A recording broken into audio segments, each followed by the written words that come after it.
Mesdames, Messieurs, bonjour. Bienvenue à la revue des grandes unes de ce jeudi. Allons d'abord en kiosque avec les journaux parus ce matin et parvenus à notre rédaction. On commence donc par le quotidien La Nouvelle Expression qui met en sa une Kribi. Le maire fuit son procès intenté.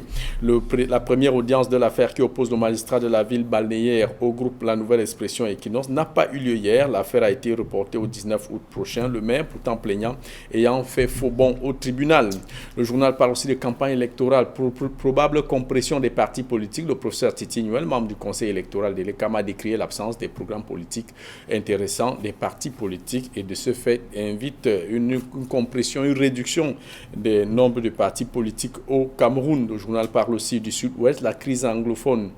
Le Sud-Ouest s'enfonce. Le rythme des enlèvements dans la région du Sud-Ouest laisse croire que les séparatistes ont déplacé leur champ d'opération et l'ont déplacé donc certainement pour le département du Libye-Alem où l'accès est très très difficile aux forces de défense à la qualité, notamment à la qualité du relief et le manque des infrastructures. Voilà pour ce qui est du quotidien La Nouvelle Expression. Le quotidien Le Messager met en sa une Bia Kamto Ago à Nord-Ouest Sud-Ouest alternance. Les confidences de Peter Henry Barlerin, arrivé en fin de séjour, l'ambassadeur des États-Unis, dans un entretien exclusif, passe au scanner ces 3 années en terre camerounaise et ses rapport avec le pouvoir de Yaoundé, où il se prononce notamment sur la crise au nord-ouest et l'alternance politique au Cameroun, sur la crise au nord-ouest, le gouvernement, sur les accusations de violation flagrante des droits de l'homme, les accusations de droits de l'homme contre l'armée. Il dit le gouvernement du Cameroun n'a pas répondu aux accusations crédibles de violation flagrante des droits de l'homme par ses forces de sécurité. De même qu'il dit regretter que la crise anglophone n'ait pas encore été résolue. Il reste convaincu qu'un jour, et il espère bien que ce jour sera pour cette crise sera finalement résolue. Puis on parle aussi de la République centrafricaine, limogeage en douce de Nicolas Zoyoum, c'est l'ambassadeur du Cameroun en République centrafricaine, suite à cette bande sonore qui circulait sur les réseaux sociaux, eh bien, il a été appelé en consultation à Yaoundé sans explication officielle, écrit le journal, et du coup, on assimile cela à un limogeage en douce. Le journal peut donc s'interroger. La Covid-19 infecte le pèlerinage. Le Hajj 2020 n'aura pas lieu pour ceux qui ne résident pas en Arabie Saoudite. Ainsi en a décidé le Royaume d'Arabie Saoudite que le Hajj 2020, ce sera uniquement les habitants ou alors les musulmans résidant en Arabie Saoudite qui prendront part. Ceux d'autres pays ne pourront pas du fait de la crise sanitaire. Voilà pour ce qui est du quotidien Le Messager qui parle aussi du calvaire des parents d'élèves qui sont aux abois. Les résultats définitifs du concours d'entrée en 6e publiés le budget dernier sont insatisfaisants pour de nombreux parents. On poursuit donc cette revue de presse avec d'autres journaux parvenus à notre rédaction. Le quotidien Le Jour qui parle de Jobé Pendia. Que se passe-t-il? Le maire de cette commune a saisi la cour d'appel du littoral contre l'autorité de tutelle pour brise de scellés, destruction des biens, arrestation et séquestration arbitraire, emploi illégal de la force publique.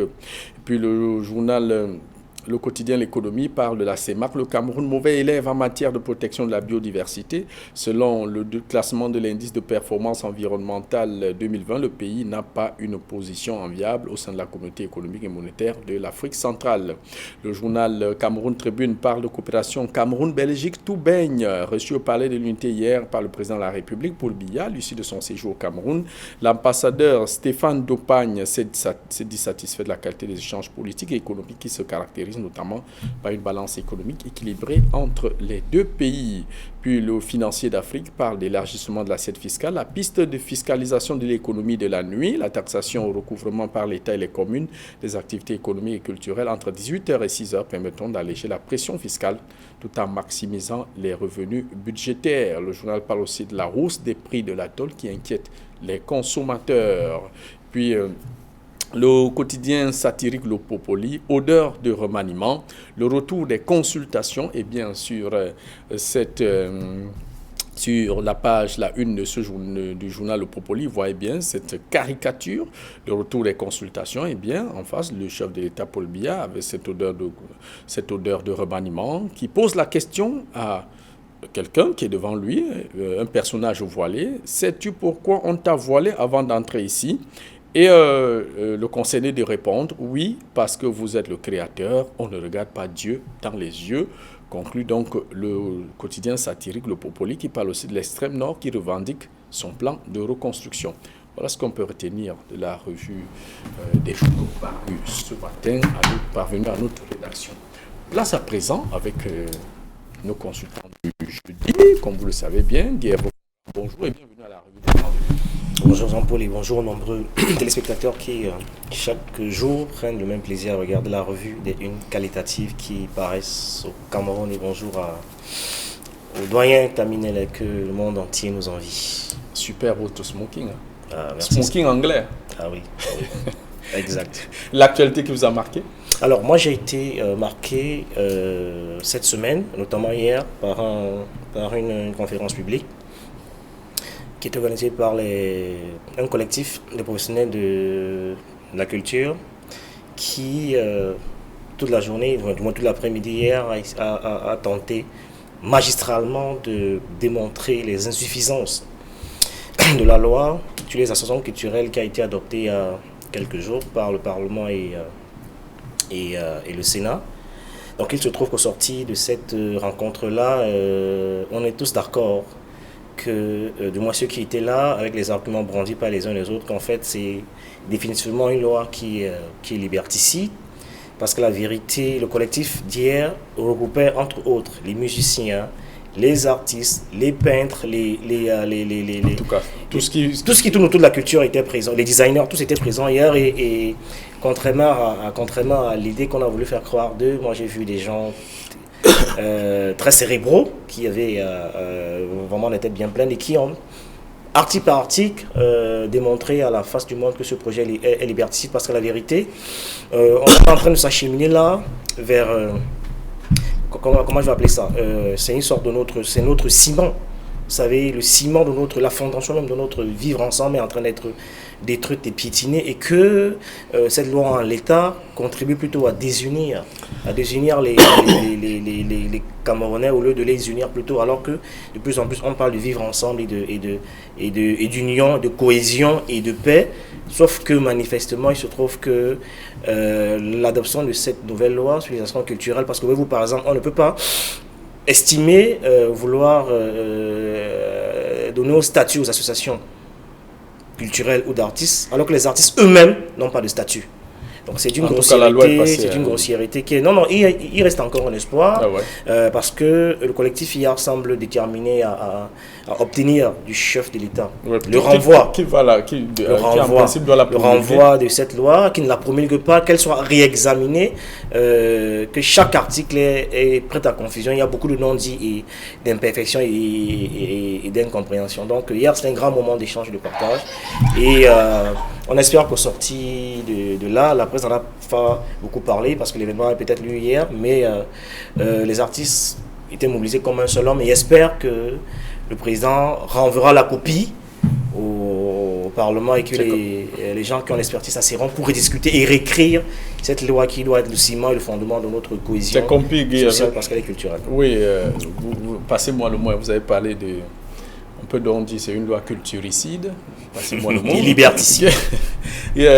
Camille Nélé, bonjour et bienvenue à la revue des Grandes Unes. Jean-Paul Choudet, bonjour. Bonjour Guy Fongan, bonjour téléspectateurs d'Equinox Télévision. Je suis très, très affecté ce matin en entrant ici. Je viens d'apprendre la mort de ma tante, Madame Madeleine Sosomondo, infirmière diplômée d'État qui avait la clinique Saint-Thomas et qui est certainement morte de chagrin et surtout de peine, parce que son bâtiment qu'elle louait à un homme d'affaires bien connu de cette ville, cet homme ne la paye pas depuis 2 ans, et en plus lui, cet homme d'affaires a mis des gens dans cet immeuble qui lui faisent de l'argent. Une sorte de sous-location. À force d'aller au tribunal certainement et de stresser tous les jours, il a fini par en mourir. J'adresse donc mes condoléances à la grande famille Sosomondo ce matin. Le fait qui a retenu mon attention, c'est vrai que l'actualité est foisonnante, c'est les 40 ans de l'existence du Messager. L'existence du Messager qui sont célébrés par ce journal emblématique de la presse privée depuis toute la semaine et on voit comment Pius Ndiawe a tenu ce journal avec beaucoup de fermeté, beaucoup de courage aussi. Mais j'ai constaté une chose, c'est que beaucoup de gens qui racontent l'histoire du Messager, bien évidemment, comme c'est toujours le cas, ce sont des gens qui n'étaient pas là quand le Messager était créé et quand le Messager était fonctionnait. Parce que je pense qu'il y a eu une grande injustice vis-à-vis de Edouard King, qui a été le premier collaborateur du Messager, le premier directeur de publication. Il y est toujours? Non, mais là aujourd'hui il est comme un collaborateur extérieur, certainement rétribué à la pige. Mais il y est, mais en 1979, il était le seul à partir avec Pius Ndiawe à Bafoussam. Ils ont dormi dans la même pièce. Ils ont fait la vente à la criée alors que Edouard King venait de quitter Douala Express. Camille, que reste-t-il encore du Messager pour qu'un Messager, ça reste? Je pense que le Messager, non, lui, Edouard King est là depuis 40 ans parce qu'il y tient. Il pense que c'est un peu son bébé. C'est un bébé parce qu'il était le premier directeur de publication adjoint et il est toujours dans cette maison malgré les vicissitudes parce qu'à un moment donné il a été à Bafoussam comme le représentant du Messager au Bafoussam. Il est revenu. Que reste-t-il du Messager aujourd'hui? Moi je pense qu'il reste un idéal qui est né il y a 40 ans et que François Chanon essaye de maintenir aujourd'hui de toutes ses forces. D'un directeur de publication qui se distingue d'ailleurs, absolument, qui semble marcher sur les traces de Pius Ndiawe. Alors, on démarre donc cette revue de presse, démarre cette mission avec cette une du quotidien Mutation, qui parle ici de l'arrivée en fin de séjour de Peter-Henri Barlerin, qui est l'ambassadeur des États-Unis au Cameroun. Bad Boy s'en va, il n'était ni ange ni démon. C'est un peu, je prends quelques petits mots du quotidien Mutation. Qu'est-ce qu'on peut retenir du passage de Peter-Henri Barlerin? Alors, moi, je voudrais dire de Peter-Henri Barlerin que j'ai la chance de côtoyer un peu, parce que, voyez-vous, il ne vous a pas échappé qu'il y a un an exactement, le 20 juin 2018, nous avons organisé les Awards d'Afrique Informe. C'était un événement culturel, un événement politique qui récompensait les acteurs qui ont marqué la vie politique du Cameroun. Et parmi les catégories, il y avait une catégorie qui s'appelait meilleur ambassadeur de l'étranger au Cameroun. Et c'est Peter qui avait remporté ce prix-là. Et je trouvais rencontrer quelqu'un de très sympathique, de très ouvert, contrairement au cliché. Il avait remporté ce prix-là parce que les Camerounais l'avaient plébiscité comme étant le meilleur ambassadeur étranger au Cameroun. Donc je peux dire que pour ces quelques moments d'échanges avec lui, c'est quelqu'un qui n'avait pas sa langue dans la poche, qui contrairement aux autres ambassadeurs je retiens de lui quelqu'un qui sans langue de bois savait dire les choses telles qu'elles sont, il ne mettait pas toujours des gants, c'est vrai, mais il avait une sorte de rupture dans les pratiques diplomatiques habituelles, et ce qui semblait plaire aux Camerounais. La preuve, ils l'ont élu meilleur ambassadeur étranger au Cameroun, et sa capacité à intégrer les problématiques quotidiennes des Camerounais a séduit beaucoup de personnes, ce qui n'a pas toujours plu à l'ordre établi, évidemment, parce qu'on estimait qu'il ne devrait pas toujours être au fait de ce qui se fait ici au Cameroun, mais la rupture qu'il a opérée dans sa manière de faire la diplomatie a séduit beaucoup de Camerounais et en fait de lui quelqu'un qui était très adulé, très apprécié, et, ce qu'on ne dit pas beaucoup, très accessible et très proche de la presse. Contrairement à ce qu'on pense, il était très disponible la plupart du temps. Je l'ai souvent rencontré. Alors Camille Néléa, sur ce qu'on peut retenir comme bilan d'un séjour diplomatiquement tourmenté, Peter-Henri Barlerin, qui n'avait pas sa langue dans la poche, est-ce que, au regard de tout ce qu'il a pu faire, ses sorties qui ne plaisaient pas toujours au régime de Yaoundé, il ne vient pas à la suite d'un autre ambassadeur, Nils Marquardt. Est-ce que Yaoundé finalement regarde un peu les sorties de ces ambassadeurs un peu comme un peu de bruit, et après ils rentreront chez eux? Vous savez, le problème des ambassadeurs des États-Unis, c'est qu'ils sont imprégnés d'abord du principe de de la continuité d'État, mais surtout de la mission à la tête de l'État. Vous savez, depuis la création des États-Unis, avec le premier président George Washington, qui n'a fait qu'un seul mandat, 2 mandats, au bout de 2 mandats, il a estimé qu'il a suffisamment donné et que quelqu'un d'autre pouvait le faire. C'est à partir de là qu'aux États-Unis, le principe est resté, ça fait plus de 250 ans, qu'un président n'a pas fait affaire à plus de 2 mandats. Et c'est pour ça, c'est certainement ce qui heurte le plus les ambassadeurs américains quand ils arrivent ici. Ils estiment que le président Biya a déjà fait plusieurs mandats de suite. 40 ans aux États-Unis, ça fait 8 présidents quand même. Hein. 8 présidents, sinon, chacun qu'un seul mandat. Alors, ce qui fait un seul mandat. Alors, ce qui fait que pour les États-Unis, la longévité du président de la République a toujours été pour eux quelque chose comme une sorte d'os qu'ils avaient dans la gorge. Peter-Henri Barlerin apprécie certainement pas tous ceux qui estiment qu'il disait ce qu'il pensait et ce qu'il pensait n'était pas toujours bien perçu du côté du régime de Yaoundé, mais je pense aussi qu'il y a des moments où il se trompait. Bon, quand par exemple, vous savez très bien qu'avant les élections et pendant les élections, il avait tenu des propos assez durs, mais par la suite, il a réussi à les modeler, notamment dans cette interview qu'il a accordée au journal Le Messager en disant que oui, chaque pays a sa constitution et que le président, la constitution de 2008 donne au président de la République la possibilité de se représenter à l'infini, mais eux, les Américains, acceptent mal ce principe. Bon, maintenant, je pense qu'il a échoué dans un domaine bien précis. Il a échoué dans la perception de la réalité des crises qu'il y a au Cameroun. Partout où les États-Unis ont un ambassadeur, ils ont un réseau d'informateurs, et généralement c'est le CIA ou le FBI qui introduit et qui connaît toutes les réalités, même les réalités souterraines de ce pays-là. Moi, je pense que les Américains n'ont pas suffisamment pénétré la réalité des crises camerounaises. C'est-à-dire que jusqu'aujourd'hui, ils ont estimé pendant un certain moment qu'il y avait une population anglophone qui voulait s'émanciper. Il fallait qu'on lui donne la possibilité de s'émanciper. Ils n'ont pas suffisamment fait de recherche au niveau de l'insécurité entre la frontière centrafricaine et la Damawa et l'Est du Cameroun pour comprendre exactement la profondeur et surtout la dureté de cette insécurité. Ils n'ont pas suffisamment intégré aujourd'hui la réalité de l'insécurité à l'extrême nord, où ce n'est plus tellement Boko Haram, mais ce sont plutôt des bandes armées.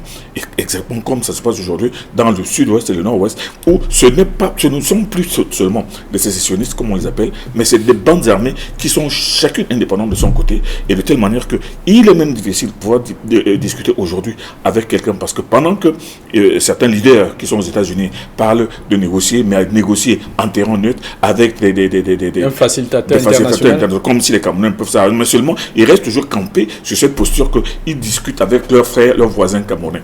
Donc, c'est-à-dire l'idée de la sécession. L'idée de la sécession. Alors moi je pense que Peter-Henri Barlerin, qui est d'un pays qui a connu la plus grande guerre de sécession, la fameuse guerre de sécession entre le Nord et le Sud, et qui sait ce que c'est que la sécession dans un pays et ce que peut coûter une guerre de sécession. Moi, je pense que sur ce plan-là, il a une position assez biaisée qui fait que il n'a pas suffisamment tenu compte du fait que la plupart de ceux qui se disent de la sécession aujourd'hui sont installés aux États-Unis et financent la partie des États-Unis. Camille, est-ce que cela peut relever d'une guerre géostratégique entre les États-Unis et la France? Non, je pense pas. Je pense pas. Les États-Unis sont au Cameroun depuis suffisamment longtemps et ils savent très bien que le Cameroun fait partie des plates-bandes de la France. Et vous savez, ces pays-là, ils marchent toujours en bonne intelligence, mais ils ne peuvent pas s'imposer là où, par exemple, la France et moi, je ne pense pas que le Cameroun soit considéré comme une sorte de propriété de la France. Mais Peter-Henri Barlerin, que certains appellent Bad Boy, c'est un personnage entier qui dit ce qu'il pensait, et même s'il se trompait, il l'a dit. Guy Hervé Fonga. Non, je voulais peut-être avant que vous ne réagissiez, parce que le temps nous tient à la gorge. Peter-Henri Barlerin qui indique qu'il souhaite vivement, il déplore le fait que cette crise n'est pas encore trouvé une issue et il espère bien que cela arrive. Est-ce que cela marque un peu le regret du diplomate de voir qu'il s'en va sans que cette crise n'ait trouvé une issue? C'est la preuve que c'est un être normalement constitué. qui a une véritable capacité d'indignation. Et je suis très peiné quand j'écoute le doyen dire qu'il a échoué, que c'était un échec. C'est un peu regrettable. Je n'ai pas dit qu'il a échoué sur un point. C'est excessif. Non, il a échoué sur un point. C'est excessif. Non, mais ne prenez pas seulement un point. C'est un point. En tout cas, ça ne va pas faire l'objet la perception des situations de crise au Cameroun. C'est exactement le contraire. S'il vous plaît. Sur ce plateau, chacun donne son point de vue et il doit être respecté comme tel. Tout à fait.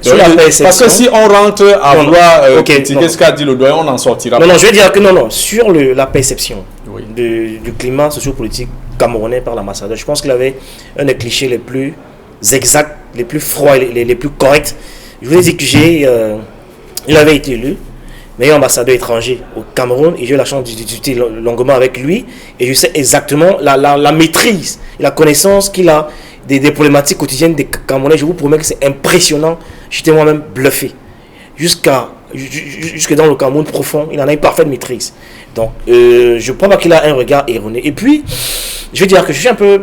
Et je préfère encore qu'on connaisse ce type d'interlocuteur parce que si le fait que l'ambassadeur vient des États-Unis, qui ont une habitude de ne pas voir les présidents durer à la tête de leur État, et bien, naturellement, on aurait attendu la même indignation de l'ambassadeur français. Parce que même en France, on n'a pas les présidents qui font 20 ans au pouvoir, 30 ans au pouvoir. Ça veut dire que de manière logique, si le bon sens reste encore la chose du monde la mieux partagée, eh bien, l'ambassadeur de France devrait aussi s'indigner et monter au créneau de temps en temps, comme c'est le cas avec l'ambassadeur des États-Unis, ce qui n'a pas été le cas. Ça veut dire que l'argument de la longévité qui hérisse le poil des ambassadeurs américains qui sont au Cameroun n'est pas, je veux dire, un argument qui me semble efficient, sinon on aurait vu ça de l'ambassadeur de France. Et donc, pour sortir du sujet, je vais simplement dire que je ne trahis pas un secret en disant par exemple qu'en convoquant le grand dialogue national, nous savions tous que c'était à la veille du Conseil de sécurité des États-Unis et qu'il y a une pression les États-Unis qui voulaient absolument qu'un grand dialogue, que les Camerounais s'asseyent et se parlent.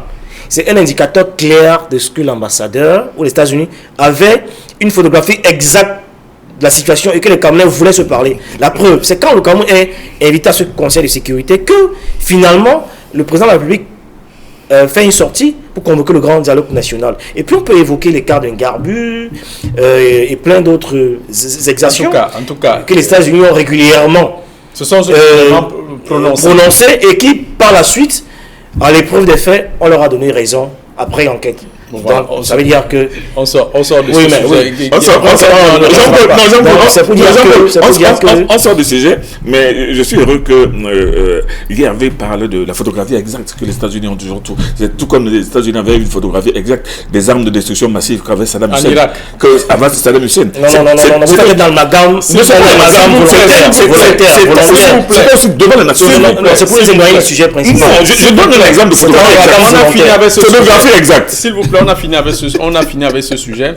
On parle de cette audience qui a eu lieu hier à Créby contre notre collègue Joseph Abena. Camille Nélé, la presse, les accusations faciles, on porte plainte facilement avec des déclarations mensongères en citant un certain nombre de faits, alors que le journaliste n'a que relaté des faits vérifiés et vérifiables qui sont déroulés devant lui. Comment comprendre cet acharnement de certaines autorités qui pensent que dès qu'un journaliste écrit un fait, fut-il réel, le raccourci, c'est aller directement porter plainte? Moi, je pense que quand une personne se sent injustement indexée, elle a le droit de saisir les tribunaux. Oui. Et le journaliste a le devoir d'apporter les preuves. Oui. Bon, maintenant, dans un cas comme celui-ci, où on a vu quelqu'un porter plainte, maintenant, le jour de l'audience, il n'est pas là. On peut se poser beaucoup de questions. Maintenant, on se pose d'abord des questions sur la substance même de l'article. Qu'est-ce qui s'est passé? Le journaliste de la Nouvelle Réception n'avait fait que relater des faits, sans commentaire, dire ce qu'il avait vu, le climat qui se passait entre cet opérateur économique qui est arrivé dans la ville de Kribi pour un investissement, et maintenant, et avec certainement une position assez raide du préfet. Et non, c'est le maire de la ville qui appelle le préfet du maire, je veux dire, qui du ne maire. voulait pas que l'investissement ait lieu puisque c'est dans une zone de mangrove. Voilà. Il appelle le préfet de la ville, le préfet de l'océan qui arrive, malheureusement ne le trouve pas et s'exclame à haute voix où est passé le maire, et c'est ce que le journaliste a relaté. Le préfet a même convoqué une réunion avec ses collaborateurs, le maire n'est pas venu. Tout à fait, c'est pour ça que je dis donc que le procès ne fait que commencer. Moi j'ai vu durant ma longue carrière des tas de personnes qui ont intenté une procédure contre la presse, et dès que les débats ont commencé, reculer, perdre la face et se retrouver la queue entre les jambes. Mais comme il y en a certaines qui veulent aller jusqu'au bout, on verra bien où il ira jusqu'au bout de cette affaire. Nous ne prenons pas encore position. On n'en est qu'à la première audience. Une première audience dans laquelle le maire a brillé par son absence. On verra pour la suite. Guy Hervé Fonga, est-ce que cette présence de Joseph Abena, il a répondu présent au tribunal, très serein. Est-ce que ça ne montre pas déjà l'embarras du maire à pouvoir démontrer qu'effectivement il y a eu des déclarations mensongères, des diffamations contre lui? Deux choses. La première, pour dire que la présence d'Abena dans l'audience ce jour-là est simplement un indicateur de ce qu'il a, de manière professionnelle, bien fait son travail. Il a relaté que les faits et rien que les faits. Et donc, la sacralité des faits lui a donné de l'énergie et du courage pour se rendre à cette audience. Et d'ailleurs, j'apprécie, je salue le syndicat, le SNJC, qui l'accompagnait, parce que justement, c'est ce type de mobilisation qui en général, devrait soulever le syndicat. Parce que voilà quelqu'un qui, dans le strict respect, dans l'exercice de ses fonctions de journaliste, est interpellé de manière, j'allais dire un peu cavalière, c'est complètement irrationnel. Parce que dire que le préfet vous a convoqué, vous n'êtes pas venu. Enfin, dit que le préfet, ce n'est pas de la diffamation. Oui, c'est pas la diffamation. Il vous a appelé, enfin, il dit, peut-être le mot convoqué paraîtrait un peu pédant. Disons que le préfet vous a appelé à une réunion. Vous n'êtes pas venu. Mais ce n'est pas de la diffamation. C'est un acteur majeur. Un acteur majeur. Ce n'est pas un fait. Ce n'est pas une diffamation. C'est un fait. Vous n'êtes pas venu. Puisqu'il y avait plusieurs autres personnes convoquées, invitées à cette rencontre, vous n'étiez pas. En quoi est-ce que je veux dire c'est de la diffamation? Donc je pense que des fois, et moi ce qui me sidère un peu, c'est que ça vient d'un élu. C'est-à-dire que quelqu'un qui est censé a priori être proche de la base et des populations. Peut-être qu'il avait des raisons d'interdire du moins que le chantier de Ness là autour de la mangrove, oui, mais il faut que ces raisons qu'il les fasse savoir par le préfet, puisqu'on lui a dit que le préfet est seul la compétence. Donc ça me semble un peu tiré par les cheveux venant d'un élu du peuple. Je trouve ça un peu gros quand même. Il a directement appelé le procureur de la République. C'est le procureur de la République qui a dit qu'il de se référer au préfet. Malheureusement, mesdames, messieurs, nous sommes arrivés au terme de cette édition de la Revue des Grandes Unes. Peter-Henri Ballerin a occupé beaucoup d'espace. Certainement demain, nous allons continuer avec d'autres sujets. C'était tout pour cette édition de la Revue des Grandes Unes. Rendez-vous demain pour la prochaine.